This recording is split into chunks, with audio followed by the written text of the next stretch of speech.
It's that time, everybody. Hi, I'm Fizz, and today we're going to be ranking every Persona game ever released. Well, almost all of them, anyways. I'm aware that there are some very niche, Japanese-only mobile spin-offs that were released and are no longer available, but as I'm not Japanese, nor am I a time traveler, we're going to stick only to the 21 games that have been released in my region. And no, that wasn't a mistake, I did say 21. As we're not only ranking all of the mainline entries and their spin-offs, but also all of the re-releases. Meaning Persona 3, for example, and its 3 versions will actually take up 3 different spots on this list. I've been a gigantic Persona fan for many, many years, and have played all these games numerous times at this point, but I think it's important to remember that you and I are not the same person. So we are likely to have very different opinions on these games and where they should be placed. You know the saying, opinions are like assholes, and that mine is objectively the best one. Like and subscribe. Starting in dead last, we have Revelations Persona, the bastardized American localization of the PS1 original.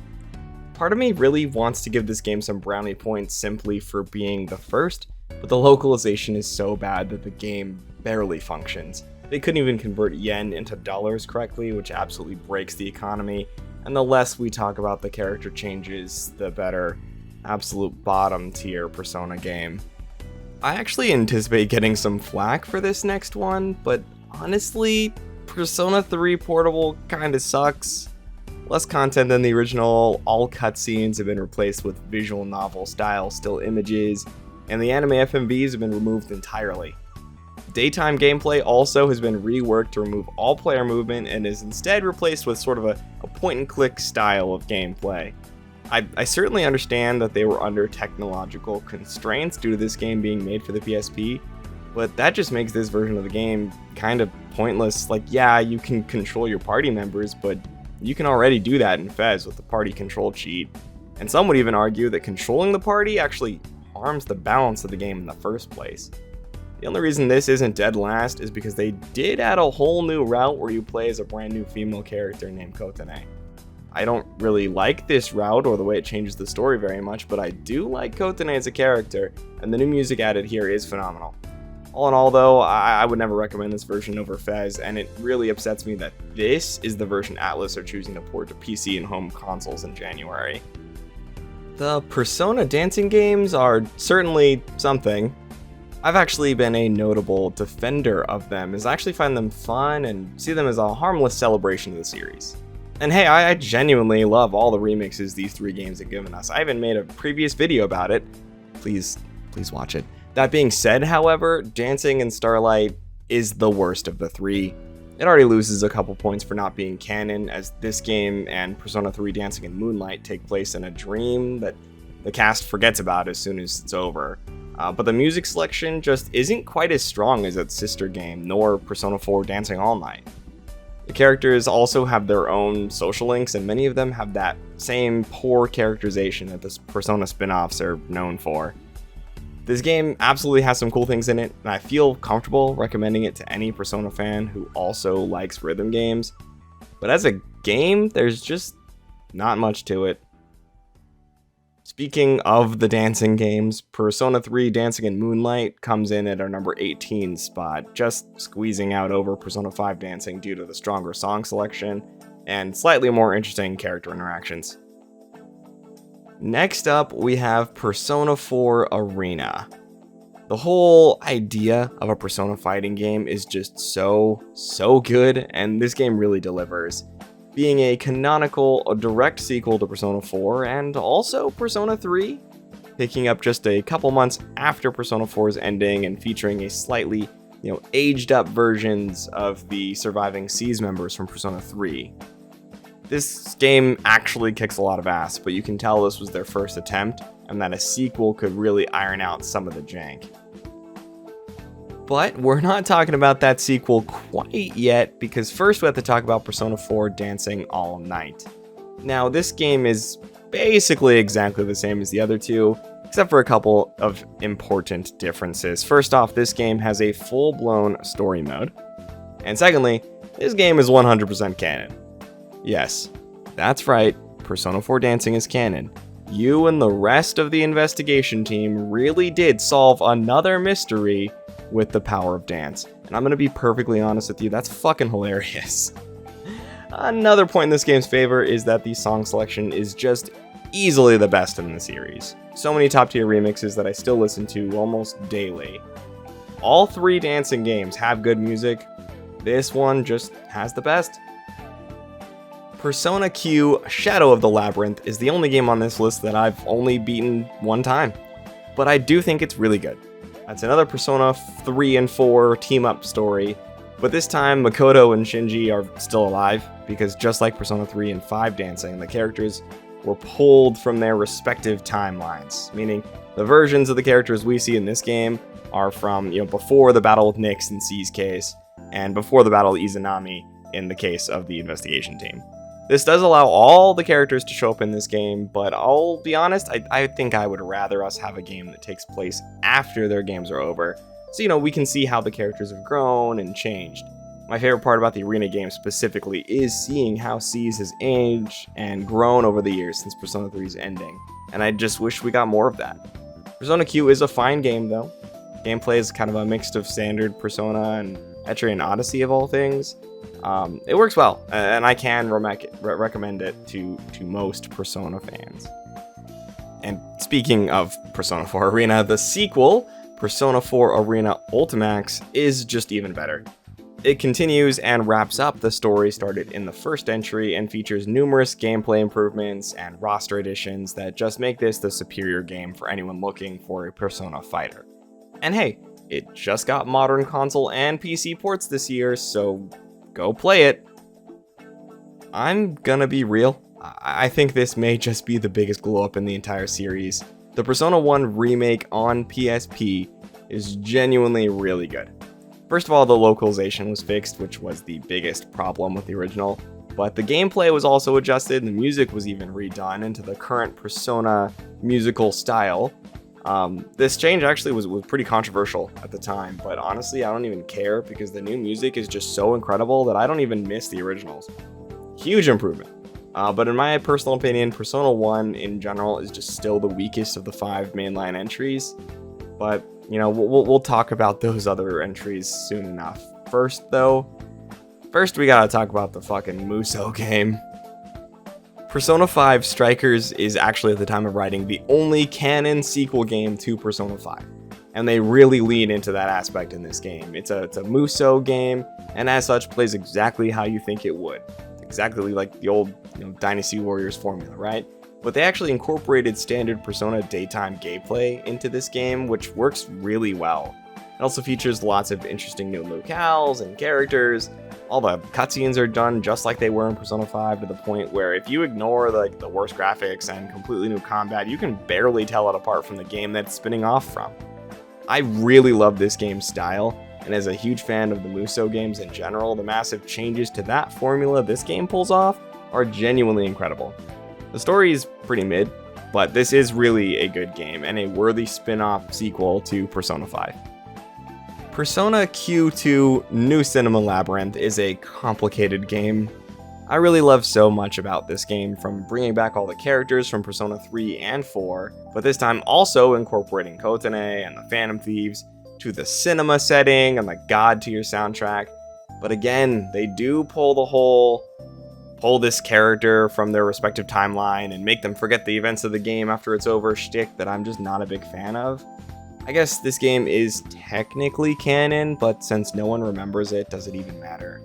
Gameplay wise though, this is an improvement over the first. It is still stuck on the 3DS though, and came out a year after the Switch, so odds are most people have never even played this game, but I do recommend it. But if you don't want to play it, at least listen to the OST on YouTube, because oh my god, that shit slaps. Officially started the top 10, and would you look at that, it's Persona 2 time. Now, I love Persona 2, but these next 2 entries are actually reserved for the PS1 versions of Persona 2 Innocent Sin and an Eternal Punishment in that order. I do think Eternal Punishment is a bit better than Innocent Sin, mostly just due to the gameplay improvements and Maya being a more interesting protagonist. And hey, the fact that Eternal Punishment is the only game in the series to feature adult main characters is also pretty cool. But yeah, Persona 2 Innocent Sin on the PS1 takes the number 10 spot, and Persona 2 Eternal Punishment on the PS1 takes the number 9 spot. Both incredible games, but the PSP versions are just better. We'll talk about those PSP ports in a sec, but first, Vanilla Persona 5 gets the number 8 spot. Now I know that seems low, but first of all, this entire series is full of 10 out of 10, so even masterpieces like this have to go somewhere. I love Persona 5, but there's just no reason to ever play the vanilla version when Royal exists and fixes almost every single problem this game had. Maybe that perceived redundance is giving me some bias against this game, but seriously, just don't play this, just go play Royal.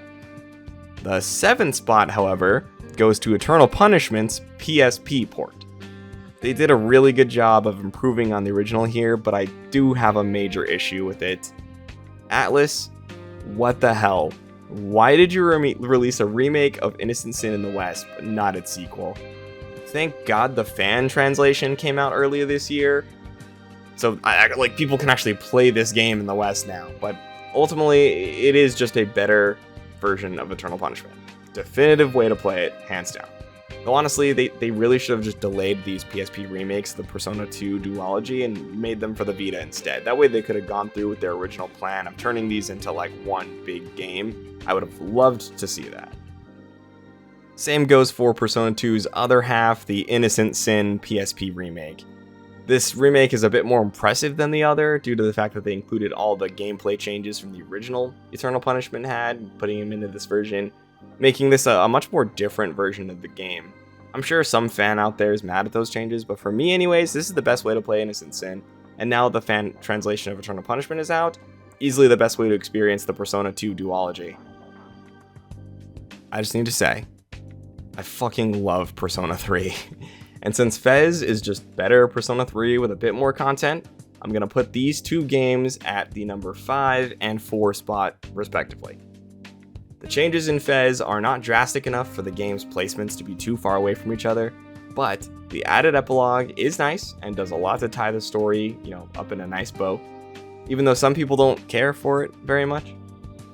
Persona 3 is just a really good game with an incredible story and very solid characters. It's held back in a few key areas, namely the gameplay, but Fez, with the party control cheat does go a long way. But god, Tartarus just sucks so bad, and a lot of aspects of the game are really restricting, like the fatigue system, for example. It's got probably the best story in a Persona game, but I honestly just can't put it any higher than this with the issues it has. Speaking of a game with issues, Vanilla Persona 4. Persona 4 is an incredible game, but its entire existence is just such a baffling one. I mean, it was released on the PS2 in 2008. That's 2 years after the PS3 released.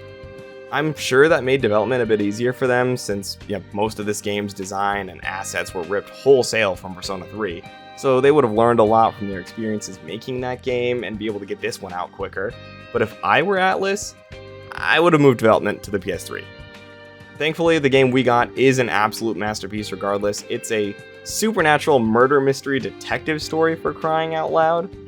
And it has such a joyful tone despite the serious subject matter and incredibly dark themes. This is not the best version of the game, but I love my Scooby-Doo gang-ass investigation team so much, I barely even care. Golden is still better, but well, we'll get to that soon. First, though, we have to speak about Persona 5 Royal.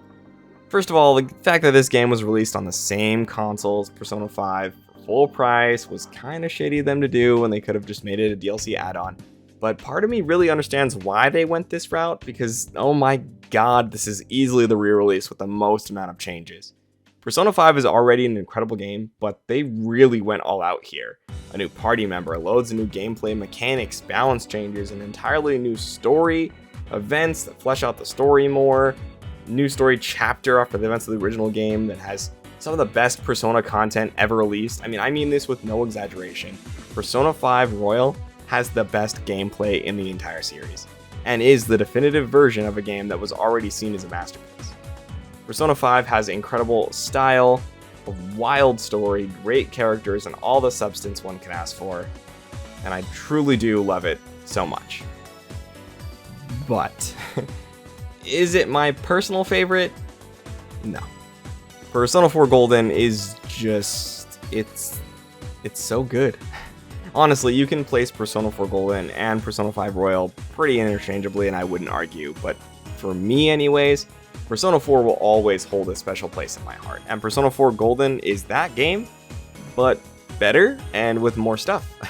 New story chapter, lots of quality of life updates, and more, all elevated to new heights. Persona 4 has my favorite cast, and the murder mystery plot is just really, really solid. This game doesn't really hold your hand. I mean, it lets you interact with the story in many different ways, and for Christ's sake, it has like 8 different endings, one of which lets you take the side of the killer, which is just, wow, ballsy as hell. It's my favorite Persona game, and not only that, but it's my favorite game of all time. But hey, thanks for listening to me rant about this series that I love for the last month. I mean, it's been a real blast, and I want to continue doing stuff like this for years and years to come. I couldn't do it without you and all of your support, so thank you so much. The interaction on this series has been so heartwarming. I mean, I really do just want to thank each and every one of you from the bottom of my heart. Hopefully this list didn't piss off too many of you. I can have some pretty hot takes from time to time, but just know I do love every single game in the series. And hey, don't forget about the giveaway still going on until the end of this month. Comments and subscriptions get you entries, and the winner gets a copy of Persona 5 Royal on the platform of their choosing.